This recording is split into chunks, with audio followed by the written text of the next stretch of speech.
내 하나님 여호와께서 내게 기업으로 주어 차지하게 하실 땅에 내가 들어가서 거기에 거주할 때에 내 하나님 여호와께서 내게 주신 땅에서 그 내 모든 조상의 만물을 거둔 후에 그것을 갖다가 망대에 담고 내 하나님 여호와께서 이를 주시고 택하신 곳으로 그것을 가져가소서. 그때 제사장에게 나아가 그에게 이르기를 내가 오늘 당신의 하나님 여호와께 아뢰나이다. 내가 여호와께서 우리에게 주시겠다고 우리 조상들에게 맹세하신 땅에 이르렀나이다 할 것이요.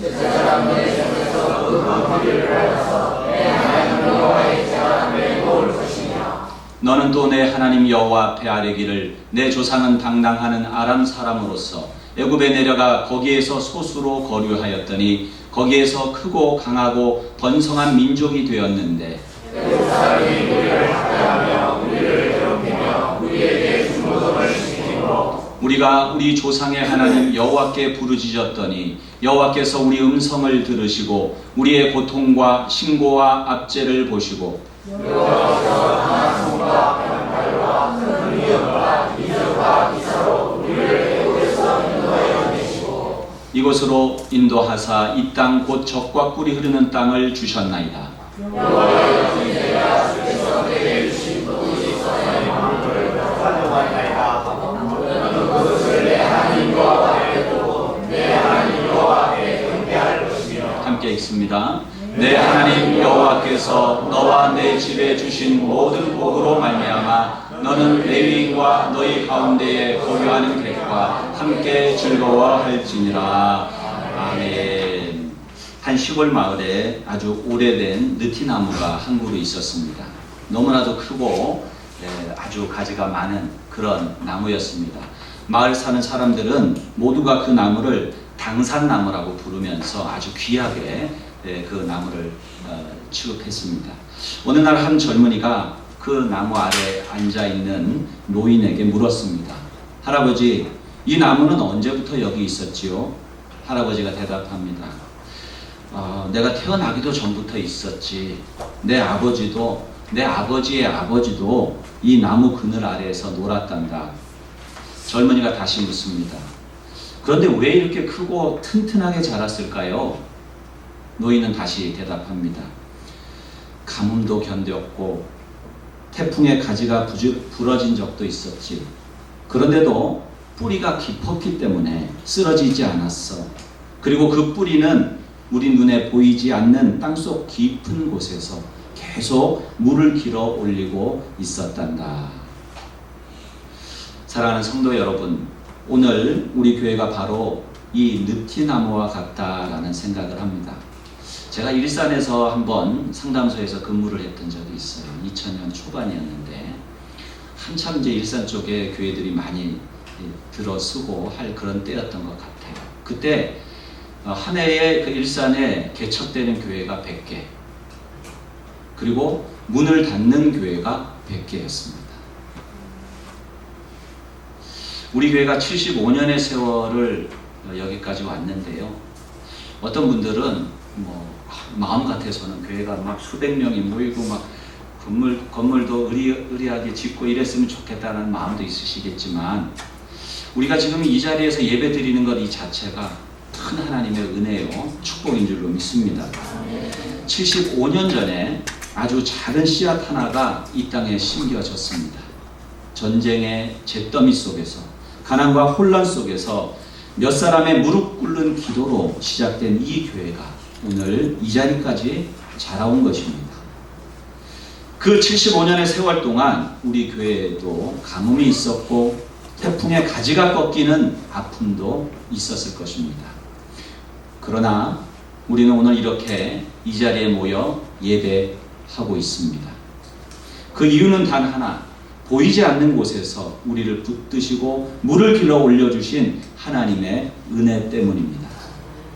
그리고 오늘은 또한 맥주 감사주일입니다. 밭에서 보리와 밀을 거두어 드리며 첫 열매를 드리는 절기입니다. 창립 75주년과 맥주 감사주일이 한 날에 겹친 것은 결코 우연이 아니라고 생각됩니다.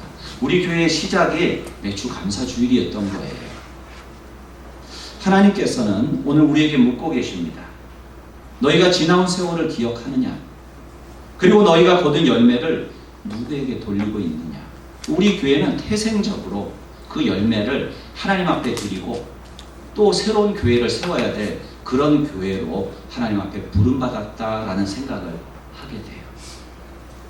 오늘 본문 신명기 26장은 지금 조금 전에 드린 이 두 가지 질문에 대한 대답을 하나님께서 우리에게 주시는 본문이라고 저는 생각합니다. 신명기 26장은 모세가 요단강을 건너기 바로 직전에 가나안 땅에 들어갈 이스라엘 백성들을 향해서 했던 그 설교 가운데에 주었던 명령들 가운데의 하나입니다. 하나님은 그들에게 첫 열매, 곧 만물을 거두어서 하나님이 택하신 곳으로 가지고 가라고 명하셨습니다. 그런데 그들은 그 만물을 가지고 가서 제사장들에게 받으십시오 하고 건네만 주면 되는 게 아니에요. 5절 이하에 보면은 반드시 한 가지 고백을 함께 해야 했습니다. 5절에 보면 내 조상은 방랑하는 아람 사람으로서 이 말이 나와요. 이 말로 시작이 되는 이 고백은 가만히 이렇게 묵상해 보면 그 내용을 여러분이 가만히 보면 자신들이 어디서 왔고 또 어떤 고난을 겪었으며 하나님이 어떻게 구원하셨는지를 요약한 신앙 고백이라는 거예요. 하나님은 열매만 받고 싶어 하시는 것이 아니고 그 열매 뒤에 담긴 은혜의 이야기들을 백성들이 잊지 않고 고백하기를 원하셨습니다. 오늘 우리가 주님 앞에 드리는 이 예배에는 하나님의 은혜에 대한 이야기가 있어야 돼요.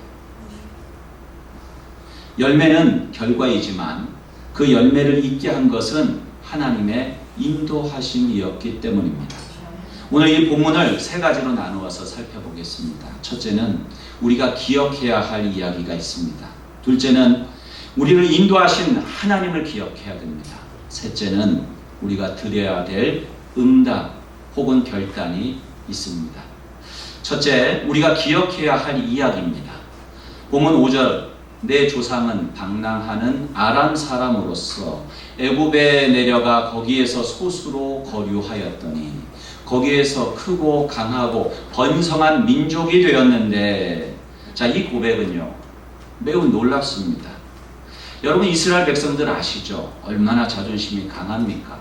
그런데 이 자신들의 뿌리에 대한 이야기를 하는 이 대목에 있어서 그렇게 자랑스럽거나 화려해 보이지 않는 뿌리의 이야기를 있는 그대로 하고 있다는 거예요. 방랑하는 아람 사람이다. 별 볼 일 없는 나그네였다는 뜻이에요. 이스라엘 백성은 자신들의 뿌리가 화려하지 않음을 정직하게 고백하고 있습니다. 본문 6절은 거기서 더 나아가서 그들의 고통의 역사를 고백합니다. 애굽 사람이 우리를 학대하며 우리를 괴롭히며 우리에게 중노동을 시키므로. 이스라엘의 역사는 처음부터 영광스러운 역사가 결코 아니었습니다. 노예로 살던 시절, 뜨거운 태양 아래서 벽돌을 구우며 신음하던 시절, 자신의 자식들을 지켜내지 못하고 바로의 명령에 의해서 죽을까봐 노심초사하고 또 그 슬픔에 눈물 흘렸던 그런 민족이었다는 거예요. 우리 교회의 시작도 이와 다르지 않았을 것입니다. 75년 전 크고 화려한 예배당도 넉넉한 재정도 없이 전쟁으로 가족과 삶의 터전을 잃은 신앙의 선배들이 그야말로 방랑하는 처지에서 이 교회를 시작했을 것입니다. 한국전쟁 직후에 세워진 어느 시골 교회, 대부분의 교회들이 아마 그랬을 거예요.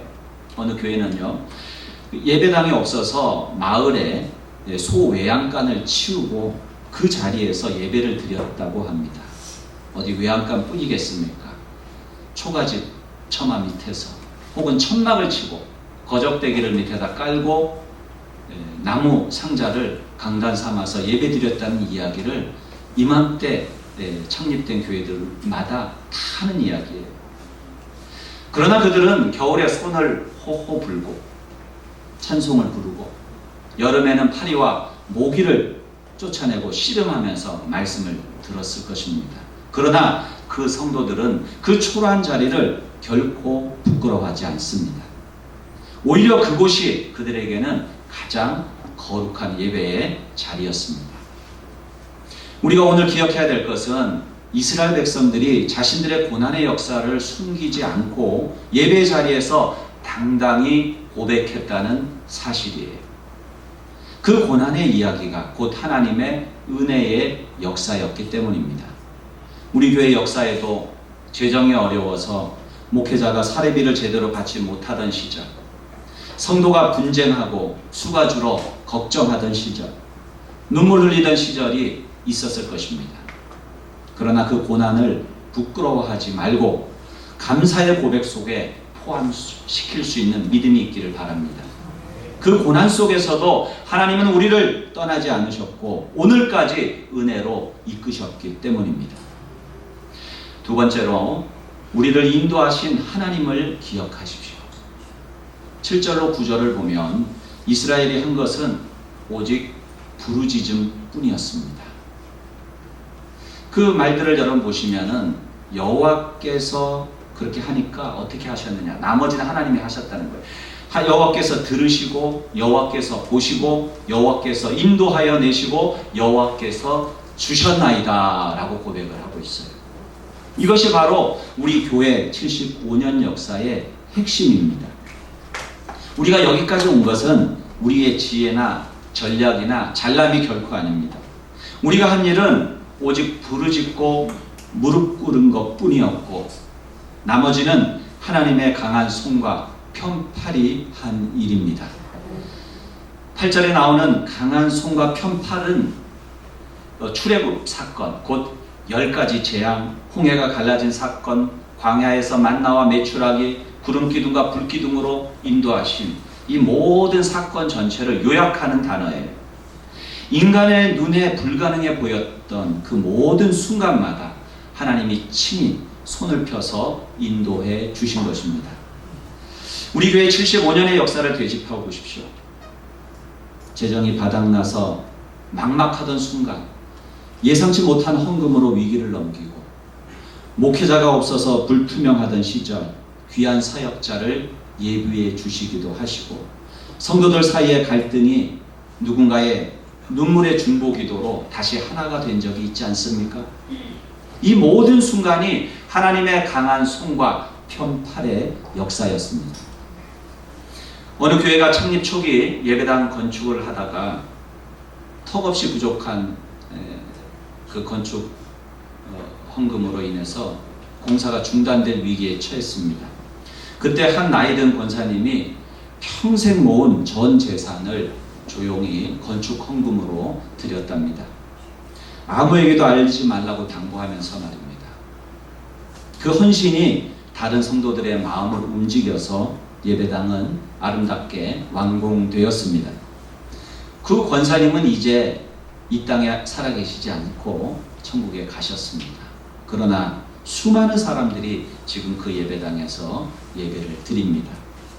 하나님의 강한 손이 사람의 헌신을 통해서 일하시는 방식입니다. 우리 교회 75년의 역사 속에도 이름 없이 헌신했던 수많은 믿음의 선배들이 있었습니다. 우리가 오늘 예배 드릴 수 있는 것은 그분들의 눈물의 기도와 헌신과 섬김, 그 모든 것을 통해서 일하신 하나님의 강한 손 때문인 줄로 믿습니다. 그러므로 오늘 우리는 오직 우리를 여기까지 인도하신 하나님을 높여드릴 수 있는 복된 예배가 되기를 바랍니다. 세 번째로 우리가 드려야 할 응답이 무엇이냐 하는 거예요. 10절로 11절입니다. 이제 내가 주께서 내게 주신 토지 소산의 만물을 가져왔나이다. 11절 내 하나님 여호와께서 너와 내 집에 주신 모든 복으로 말미암아 너는 레위인과 너희 가운데에 거류하는 객과 함께 즐거워할지니라. 여기에 이 질문에 대한 두 가지 응답이 있습니다. 만물을 드리는 것, 그리고 함께 즐거워하는 것입니다. 만물은 그의 농사에서 가장 먼저 익은 가장 좋은 열매가 바로 만물입니다. 이스라엘 백성은 남은 것이나 상한 것을 가지고 하나님 앞에 나온 것이 아니고 가장 좋은 것을 가지고 하나님 앞에 드렸습니다. 이것은 내가 거둔 모든 것이 사실은 하나님이 주신 것입니다 라고 하는 신앙 고백의 실천이었던 것입니다. 오늘 맥주감사주일에 드리는 감사 헌금도 창립 75주년을 맞아 드리는 헌신과 다짐도 마찬가지입니다. 앞으로의 세월도 우리 교회의 모든 것이 하나님의 것임을 인정하고 그분께 다시 드리는 것입니다. 우리 성도님들의 삶도 그렇게 주님 앞에 만물로 드려지는 그런 인생이 되시길 축원합니다. 그리고 11절 레위인과 너희 가운데에 거류하는 객과 함께 즐거워할지니라. 하나님은 첫 열매를 드리는 자리에 나 혼자 서 있게 하지 않으셨습니다. 자기 땅이 없는 레위인과 이방인 나그네를 함께 초청해서 기쁨을 함께 나누도록 하셨습니다. 감사는 나 혼자 누리는 것이 아니라 나누는 것입니다. 아프리카의 한 오지 마을 사람들은요, 가난했지만 수확철이면은 가장 좋은 첫 열매, 첫 수확 중에서 가장 좋은 것은 그 마을에서 가장 형편이 어려운 과부의 집에 가지고 가서 나눠주는 그런 풍습이 있었습니다. 우리가 거둔 것은 하늘이 준 것이니 가장 좋은 것은 가장 어려운 이에게 먼저 가야 한다라고 하는 그러한 믿음이 그들 마을 가운데 있었기 때문입니다. 그 마을은 물질적으로는 부유하지 않았지만 그 나눔의 정신으로 서로를 향한 신뢰와 사랑이 넘쳤다고 합니다. 우리 교회가 75년을 이어온 것도 결국은 나눔과 섬김 때문이었습니다. 어려운 이웃을 돌아보고 다음 세대를 위해 헌신하고 선교지를 향해 손을 내밀었던 사랑의 실천들이 쌓여서 오늘의 우리 교회를 만들었습니다. 다가올 100년을 바라보며 이 나눔의 정신 위에 우리가 세워져야 할 줄로 믿습니다. 오늘 우리는 말씀을 통해서 세 가지를 보았습니다. 우리의 고난의 역사까지 정직하게 기억하라는 것, 강한 손과 편팔로 인도하신 분이 하나님이심을 고백하라는 것, 그리고 받은 은혜에 가장 좋은 것으로 감사하고 그 기쁨을 이웃과 나누라는 것입니다. 오늘은 우리 교회가 걸어온 75년의 여정을 돌아보면서 동시에 밭의 첫 열매를 감사로 주님께 드리는 날입니다. 이 두 감사가 하나로 만나는 오늘 우리 모두가 이렇게 고백하기를 원합니다. 여호와여, 이제 내가 주께서 내게 주신 토지 소산의 만물을 가져왔나이다. 지난 75년의 은혜에 가장 좋은 것으로 감사하며 앞으로의 세대까지 이 은혜의 역사가 이어지도록 우리의 삶과 헌신을 다시 하나님 앞에 드리는 귀한 시간이 되기를 바랍니다. 그리고 우리 혼자만의 잔치로 끝내지 말고 소외된 이웃과 아직 예수님을 알지 못하는 가족과 친구들을 이 기쁨의 자리로 초청하는 우리 모두가 되기를 바랍니다. 그것이 오늘 우리에게 주신 은혜에 대한 가장 아름다운 응답인 줄로 믿습니다. 75년 전 작은 씨앗 하나를 이 땅에 심으신 하나님께서 오늘도 우리 교회를 통해서 크고 놀라운 일을 계획하고 계십니다. 우리는 그 여정의 다음 페이지를 써내려가는 사람이요, 써내려가야 할 사람들입니다. 다시 무릎을 꿇고 지나온 은혜에 감사하며 앞으로의 걸음을 하나님께 온전히 맡김으로 하나님의 크신 역사를 이루는 마산중앙교회와 우리 모든 성도들이 되시기를 우리 주님의 이름으로 축복합니다.